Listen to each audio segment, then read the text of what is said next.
Alhamdulillah Rabbil Alamin. Wassalatu wassalamu ala ashrafil anbiya'i wal mursalin wa ala alihi wa sahbihi ajma'in. Rabbi shrah li sadri wa yassir li amri wahlul 'uqdatam min lisani yafqahu qawli. Rabbi yassir wa la tu'assir, Rabbi tammim bil khair. Subhanaka la 'ilma lana illa ma 'allamtana innaka antal alimul hakim. Alhamdulillah, summa alhamdulillah. Terima kasih kepada Yang Berhormat Timbalan Yang Dipertua, Yang Amat Berhormat Datuk Seri Menteri Besar, Barisan Ahli Majlis Mesyuarat Kerajaan Negeri, Ketua Pembangkang, ahli-ahli yang berhormat kepada Kerajaan dan Pembangkang, Ketua-Ketua Jabatan, Pegawai Kerajaan, Persekutuan dan Negeri, rakan-rakan media dan seterusnya, mereka yang menonton secara live persidangan ini.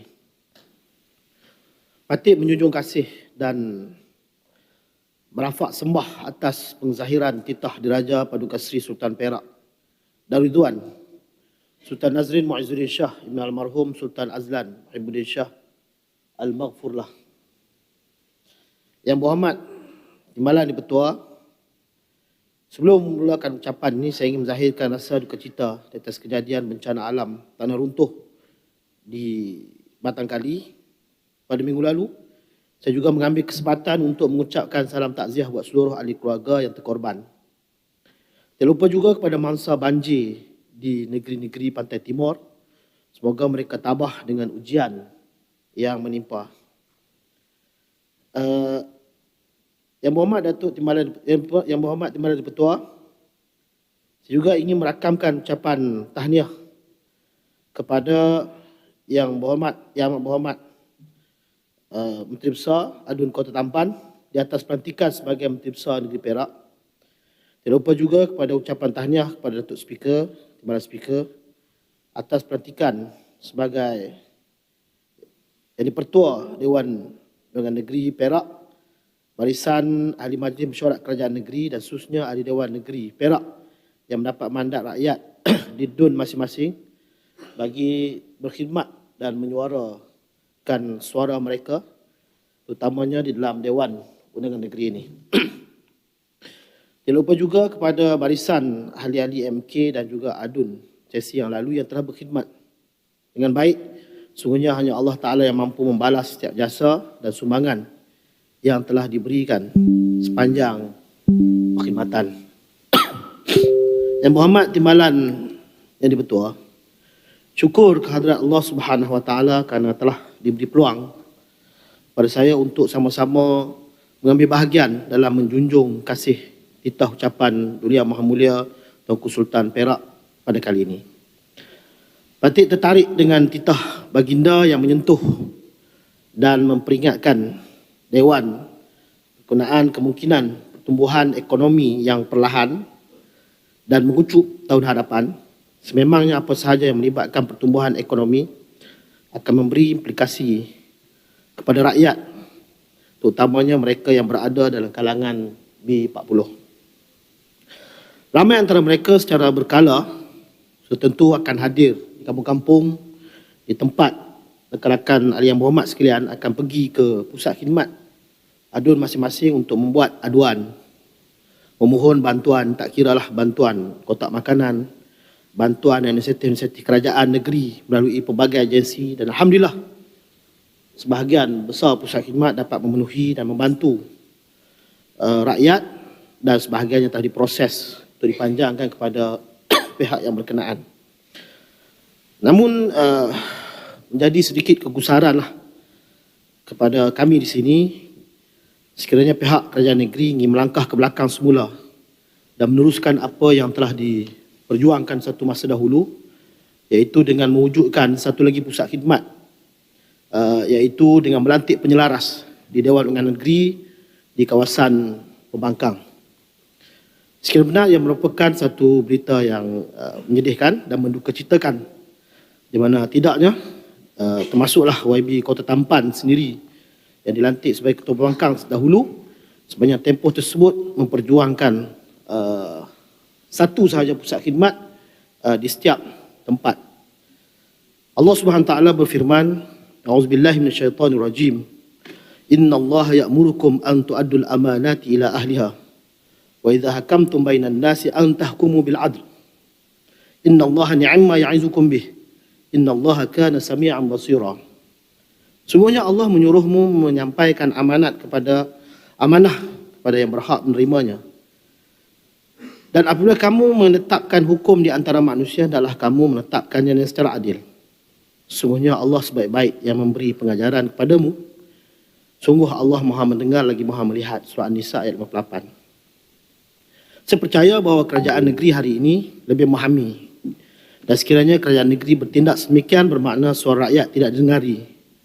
Demokrasi yang telah dijalankan semasa pilihan raya 15 lalu telah dikhianati dengan mewujudkan satu lagi pusat khidmat itu sendiri.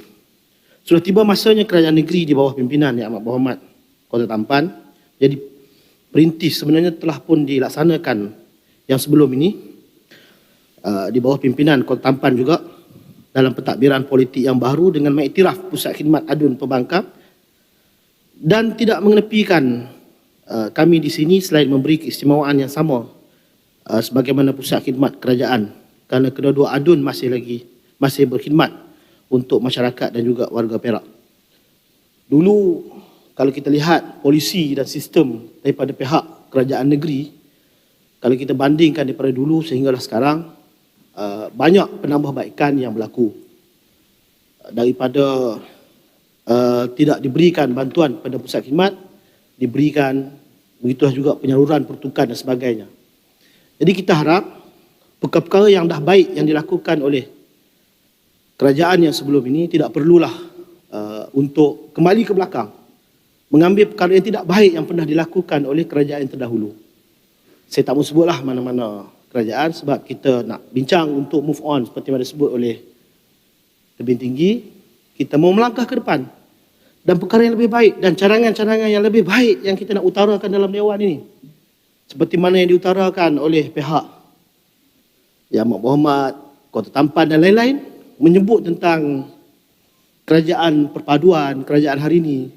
Lama pula diulas oleh Tebing Tinggi.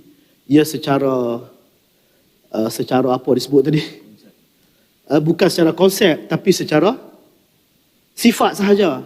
Dari segi sifat perpaduan, buktikan bahawa sifat perpaduan itu wujud dengan tidak menindas adun-adun Perbankan, dengan tidak mewujudkan dua pusat khidmat seperti yang pernah berlaku pada kerajaan satu masa dahulu.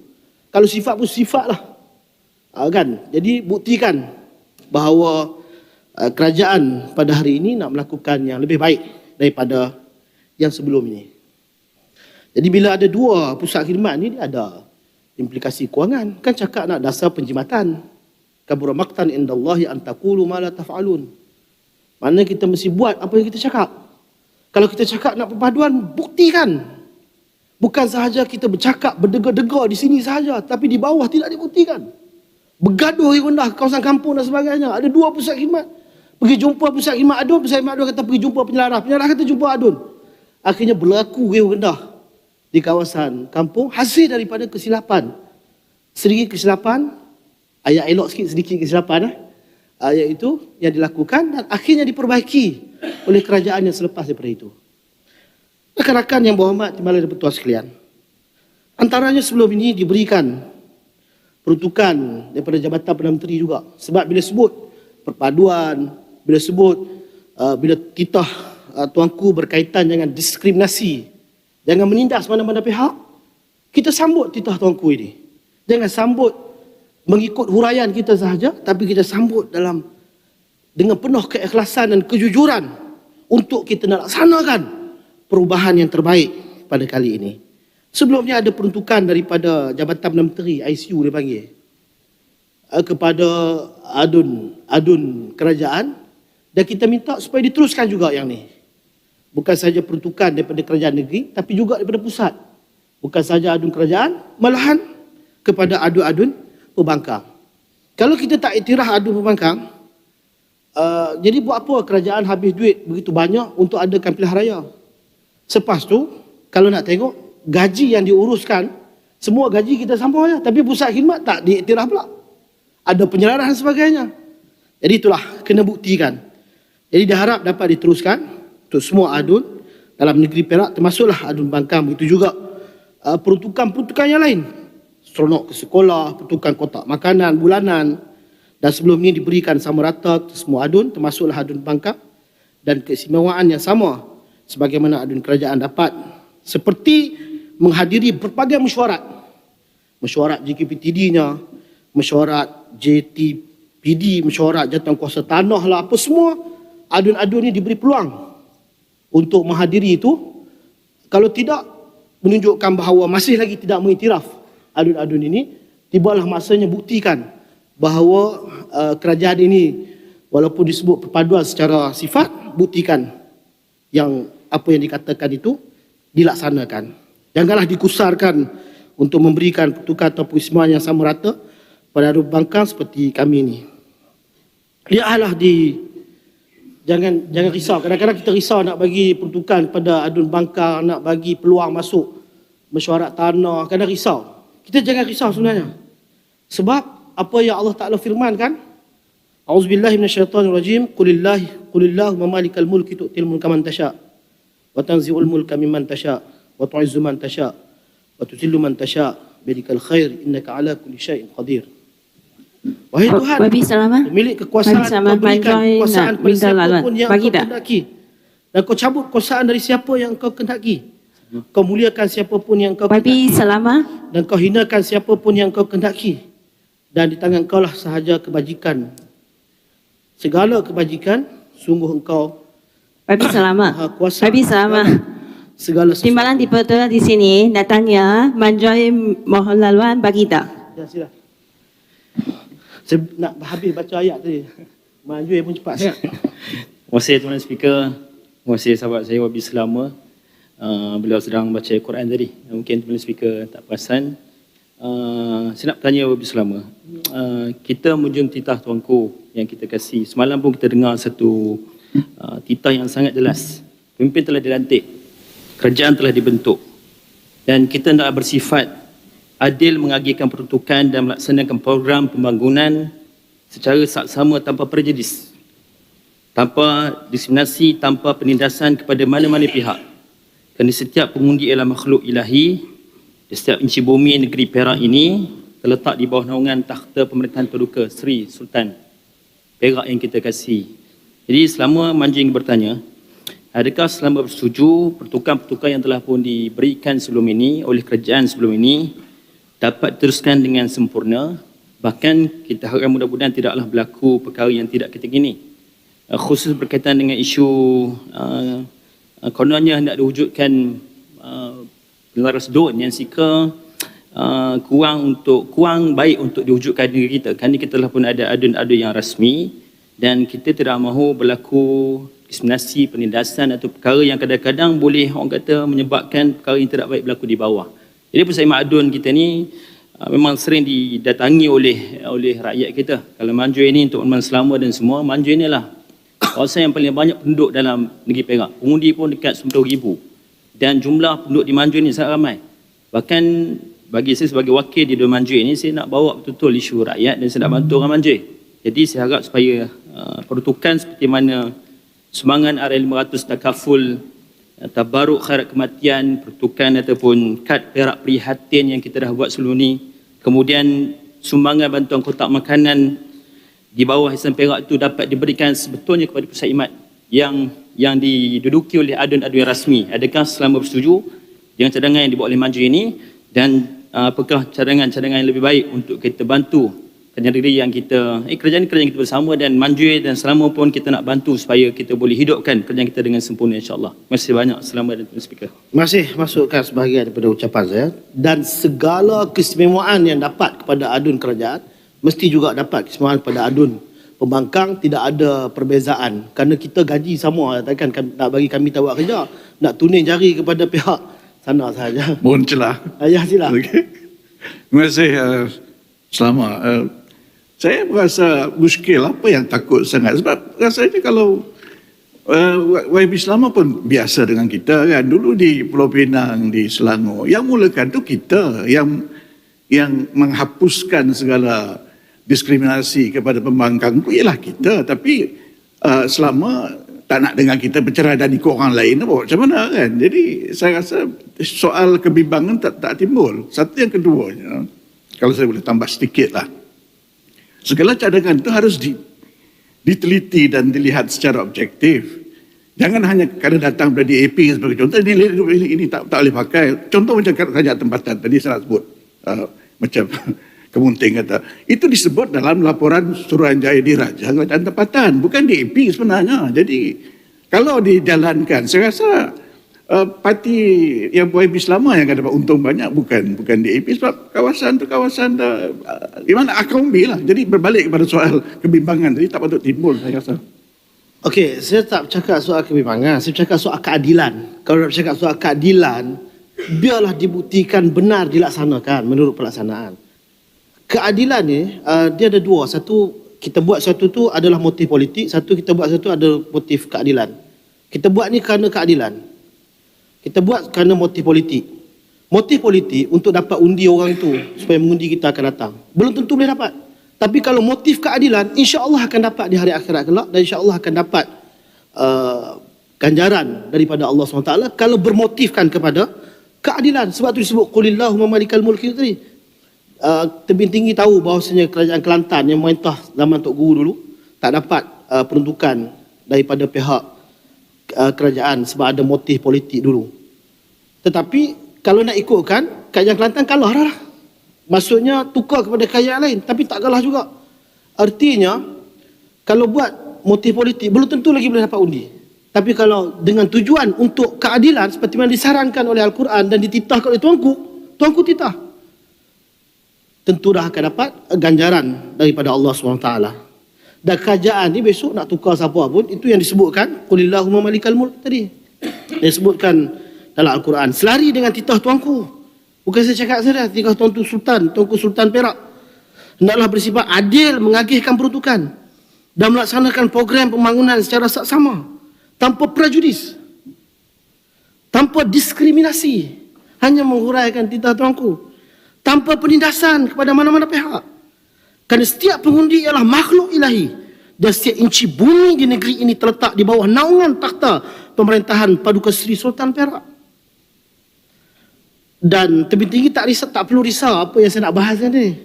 Oleh itu, rakyat jangan dihukum untuk menanggung kesusahan, dan di sebaliknya dengan menjunjung semangat demokrasi, kepentingan dan kebajikan setiap rakyat jelata YB adalah selama 2 berada minit di lagi. hati pemimpin dan sentiasa diutamakan titah diraja Tuanku Sultan Perak. Ada, saya tengok tebing tinggi senyum, saya suka tengok dalam hujah tadi. Saya teringat cerita kampung. Ada orang panggil dia mat poligami. Orang tanya pasal apa panggil mat poligami sedangkan dia menikah seorang je. Rupanya dia ni poligami dari segi sifat sahaja. Sebab dia banyak main perempuan yang lain juga. Jadi saya teringat dia tak ada kaitan apa pun. Cuma cerita berkaitan dengan kampung tadi. Baik. Seterusnya, memetik titah tuanku semalam berkenaan dengan ancaman pengucupan dan pertumbuhan ekonomi yang teruk, mewujudkan pusat penyelaras hanya akan membazirkan wang rakyat. Peruntukan untuk DUN diberikan kepada pusat khidmat yang telah sah dilantik oleh rakyat, dan juga penyelaras DUN yang dicipta hanya untuk kepentingan. Dan dasar penjimatan perlu diterapkan sebab dia ada implikasi kewangan seperti yang disebutkan tadi.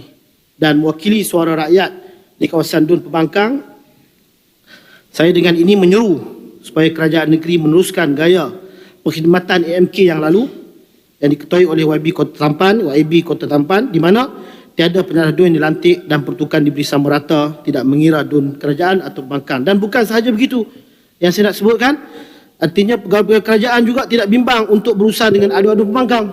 Jangan ada tekanan kepada pegawai kerajaan. Ini tekan itu, jangan jumpa ini dan sebagainya. Kita tak mahu pengamalan kerajaan yang lalu, yang dulu-dulu dikembalikan pada masa ini. Laluan.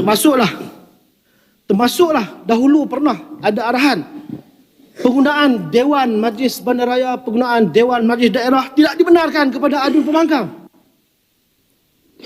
Masa YB sudah habis. Kita tak mahu sidang itu akan datang wakil-wakil rakyat pembangkang akan sebut sembang ya. Kali ini kita tak sebut lagi lah. Sebab kita baru bahas untuk mengemukakan cadangan itu sendiri. Jadi kita tak mahu lagi ada perkeliling tidak benarkan adun kerajaan pembangkang sebagai buktikan kerajaan ini perpaduan walaupun dari segi sifat. Laluan Wabi. Dan titah tuanku turut menegaskan berkaitan dengan ekonomi tahun 2023 masih tidak menentu. Dikatakan berada ada tadi. Masa dah habis ya? Habis. Itu bukan 4 minit lagi. Sila masuk perenggan yang terakhir. Sila. Itu dia. Nak bercakap mana?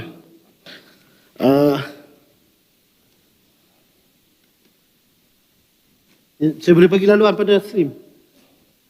Sila. Terima kasih kepada Selama dan Timbalan Speaker. Untuk perbahasan yang disampaikan tadi sedikit, perkara ini bukannya teori yang disebut oleh Selama, tapi dia realiti. Baru-baru ni seorang yang berjawatan jumpa saya dan dia menyatakan bahawa YB bajet bukan bajet, ada peruntukan untuk mangsa banjir diturunkan kepada tempat sekian-sekian. Saya tak nak khususkan. Tapi kami akan bagi pada kerajaan. Minta maaf sebab YB adalah YB pembangkang.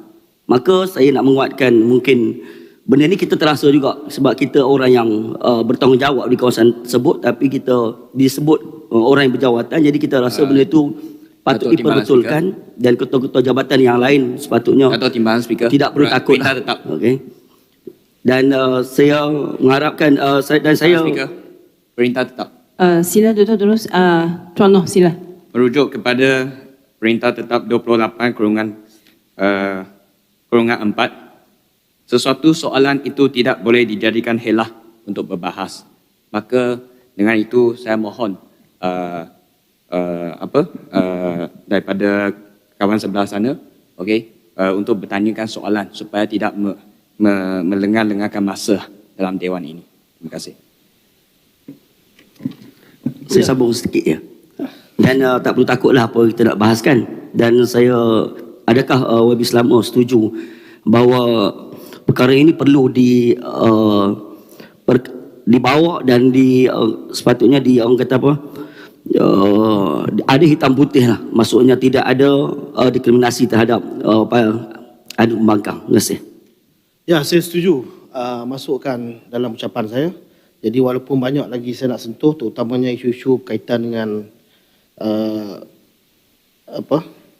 kaitan dengan portfolio esko-esko ni mungkin belum masanya lagi lah. Kita bagi peluang kepada ahli-ahli MK untuk bertugas dengan baik dan insya-Allah di sidang DUN akan datang kita akan memberilah teguran dan juga cadangan-cadangan berkaitan dengan yang perlu ditambah baik apa yang telah pun dilakukan oleh kerajaan terdahulu. Dan semoga kerajaan yang ada pada hari ini menjadi sebuah kerajaan yang mendengar keluh kesah rakyat di bawah dan juga memandang serius dengan apa yang telah dititah oleh Sri Paduka Baginda Tuanku Sultan Perak, patut menjunjung kasih dan merafak sembah atas penzahiran titah diraja Paduka Sri Sultan Perak Darul Ridwan, Sultan Nazrin Muazzuddin Shah Ibn Almarhum Sultan Azlan Muhibbuddin Shah Al-Maghfurlah. Dengan ini Selama menyokong. Sekian. Terima kasih Timbalan dan Ketua. Terima kasih kepada YB Selama.